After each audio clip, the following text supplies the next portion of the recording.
Saudari dan saudara yang terkasih di dalam Tuhan Yesus, marilah kita berdoa, doa yang diajarkan oleh Tuhan Yesus sendiri, dalam nama Bapa dan Putra dan Roh Kudus. Amin. Bapa kami yang ada di surga, dimuliakanlah namamu, datanglah kerajaan-Mu, dan jadilah kehendak-Mu di atas bumi seperti di dalam surga. Berilah kami rejeki pada hari ini, dan ampunilah kesalahan kami, seperti kami pun mengampuni yang bersalah kepada kami. Dan janganlah masukkan kami ke dalam pencobaan, tetapi bebaskanlah kami dari yang jahat. Ya Roh Kudus, hadirlah saat ini untuk memimpin dan membimbing kami dalam membaca firman Tuhan Yesus dan merenungkannya, sehingga kami dapat mengerti maknanya dan dapat kami laksanakan dalam hidup kami sehari-hari di tengah masyarakat kami.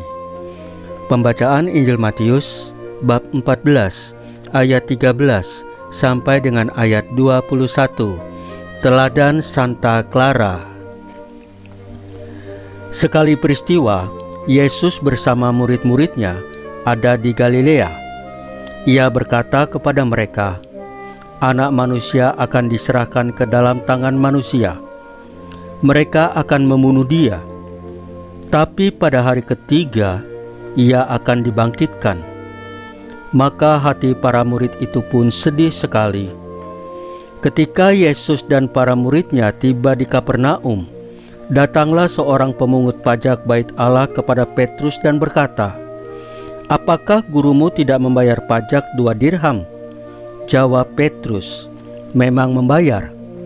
Ketika Petrus masuk rumah, Yesus mendahuluinya dengan pertanyaan, "Bagaimana pendapatmu, Simon? Dari siapa raja-raja dunia ini memungut bea dan pajak? Dari rakyatnya atau dari orang asing?" Jawab Petrus, "Dari orang asing." Maka kata Yesus kepadanya, "Jadi bebaslah rakyatnya. Tetapi agar kita jangan menjadi batu sandungan bagi mereka, pergilah memancing ke danau, dan ikan pertama yang kau pancing, tangkaplah, dan bukalah mulutnya. Maka engkau akan menemukan mata uang 4 dirham di dalamnya. Ambillah itu dan bayarlah kepada mereka. Bagiku dan bagimu juga." Demikianlah sabda Tuhan. Terpujilah Kristus. Saudari dan saudara yang terkasih di dalam Tuhan Yesus, kalau kita bertanya, apa arti semuanya ini bagi hidup kita sekarang? Maka sabda hari ini dan teladan Santa Clara berbicara sangat dalam kepada hati kita. Yesus dalam Injil Matius tidak hanya berbicara tentang penderitaannya. Yesus sedang menunjukkan cara hidup yang penuh kasih, rendah hati, dan peka terhadap sesama. Yesus tidak memaksakan kehendak, meski ia punya kuasa. Yesus tidak menuntut haknya sebagai anak Allah, tetapi memilih untuk tetap taat demi tidak menjadi batu sandungan.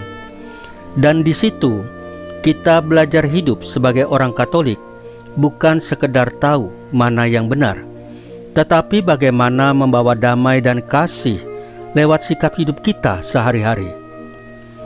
Dalam keluarga misalnya, kita mungkin merasa benar, merasa punya alasan untuk marah, untuk membalas, untuk diam. Tetapi Tuhan Yesus mengajarkan kita untuk memilih kasih di atas hak, untuk melihat apakah sikap kita membawa damai atau malah menjadi batu sandungan bagi orang-orang terdekat kita. Di tempat kerja atau dalam masyarakat, kita diajak untuk tidak mencari penghargaan, tidak menuntut pengakuan, tapi menjalani hidup dengan jujur, dengan hati yang tulus. Mungkin tidak semua orang menghargai itu, tetapi Tuhan Yesus melihat hati kita. Lalu Santa Clara, ia hidup dalam kesederhanaan, tapi hatinya penuh sukacita.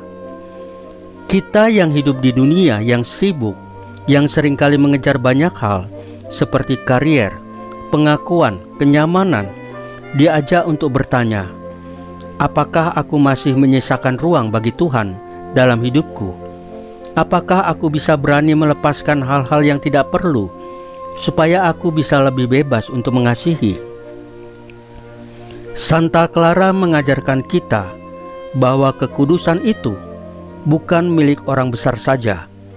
Kekudusan bisa tumbuh dalam hal kecil, seperti dalam doa yang setia, dalam kesabaran terhadap orang lain, dalam kerja yang jujur, dalam senyum yang tulus.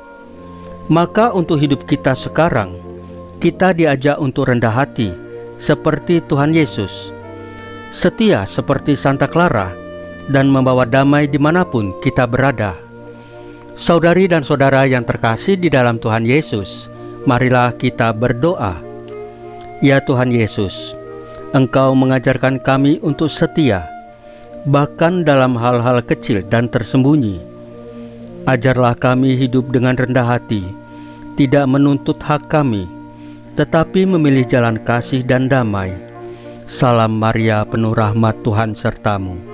Terpujilah engkau di antara wanita, dan terpujilah buah tubuhmu Yesus. Santa Maria Bunda Allah, doakanlah kami yang berdosa ini, sekarang dan waktu kami mati. Ya Tuhan Yesus, tambahkanlah iman kami hanya kepadamu saja, karena hanya Engkaulah Tuhan dan Juru Selamat kami satu-satunya, tidak ada yang lain. Dalam nama Bapa dan Putra dan Roh Kudus. Amin. Saudari dan saudara yang terkasih di dalam Tuhan Yesus, bacaan firman dan renungan hari ini sudah selesai. Tuhan Yesus memberkati kita semua.